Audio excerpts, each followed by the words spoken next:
all of a sudden, you know, this Afro-inspired, but it's like, yeah, but like, you know, WizKid was on the song with me, and like, you know, I had blessings from like the real dons in that space, you know? I know those guys, I link with those guys, I go to their shows, they come to my shows, they touch my stage.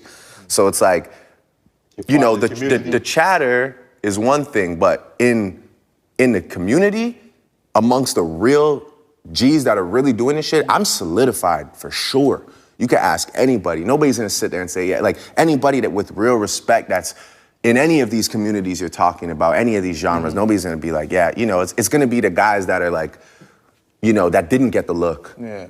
You know, or guys that like are no longer even relevant in that space, but they have a radio interview that day and they wanna be like, oh yeah, Drake, yeah, him doing Jamaican music is whack, you know, but it's like, they're also mad that OVO signed Popcorn. They're also mad that I was building with Movado back in the day.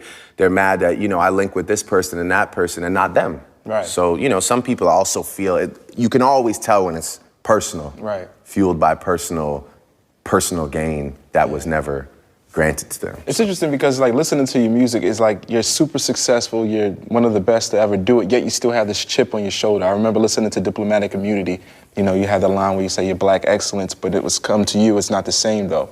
Like, why do you think that still, like, I guess, that dark cloud is over you, over your head? Well, I think I've been in a lot of rooms and in a lot of conversations and just I've felt the other side of judgment and, you know, racial judgment sometimes, like being light-skinned, you know, being Canadian, having people that I look up to and respect tell me that I can't identify with what's going on because, you know, and granted, I'm also not the most outspoken person when it comes to political issues. I prefer to talk about it amongst my people, and if we're gonna do something, I prefer to go and make the change or actually do something and not just like post about it so that people are like, oh wow, this guy's really conscious about what's going on.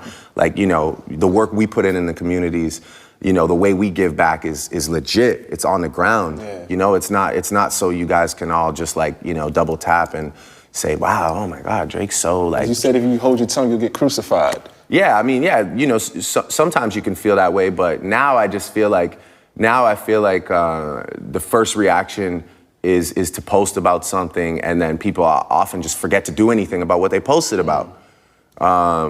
You know, but I think that there's definitely a sad thing that goes on in celebrity culture where people post things because they feel like they're obligated to. People post things because they know that it makes them look like they're actively invested in certain things, but they're really not. You know, they're really actually not giving their money or building any opportunities for kids, building basketball courts, building schools, helping kids get through. You know, we've always left our footprint in the community in a real way. Even back in Jamaica, you know, when I did shoot the video there, like we didn't just go shoot the video when I shot Find Your Love. We didn't just shoot the video and dip. You know, we built a place for people to come. We left our money there. You know, it was so. Yeah, going back to your question though, I've just felt the other side of it. So that's kind of where that line came from. Yeah. You know, does something great. You know, yeah, of course, there's a part of me that wishes that I was celebrated a little more, but I mean, who wants to listen to me cry about being celebrated? What do you rank? I was going to mention, because we talk about Take Care, what do we rank when people celebrate, talk about what records are classics or what albums are classics and those kind of hip hop standards? Like, do you view your catalog that way? Do you view like a Take Care a classic? Like, do you get caught up in that in any way, or do you try to stay objective about it? Well, again, like, I know that there's a narrative, I know that there's like a narrative that is appealing to certain people to latch onto, which is like, oh, Drake doesn't even have a classic. Drake doesn't even have a classic, which is obviously, I mean, it's just not, that's not true. But it's just not, I mean, it's just not. But also it's just tough to be like in the moment talking about classics. Like we're still in the moment, right? Like my favorite Drake album is Nothing Was the Same. Yeah. And I feel that's like my favorite album is that your favorite? Yeah. Why is it still your favorite? And I feel like maybe Kendrick's Ascension at the time, you know, was part of it, but I feel like it wasn't fully embraced as I thought it should have been. Yeah, Yeah, I don't know. As time progresses, I have a lot of people come to me and say, you know what?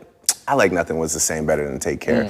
It's just time has to pass for people to like, you know, I also make music that ages well. So sometimes you have to revisit some of the projects and realize how, you know, how well they were. Tuscan Leather still goes. Yeah, I mean, the reason why Nothing Was the Same is my favorite album is because of the fact that it was probably my most concise album, and within that concise offering was a lot of great shit. Yeah. So it's like, you know, I didn't need to go make, for example, 25 songs at that time. I think there's like 15 songs on there or something, and it's like it's a great number. I just like where it sits, and I like the ratio of like, you know, there's not too many songs on that album that I can look back on and say like, I would have done something different there. You know, I really do like that body of work. Do you listen to some of your old stuff?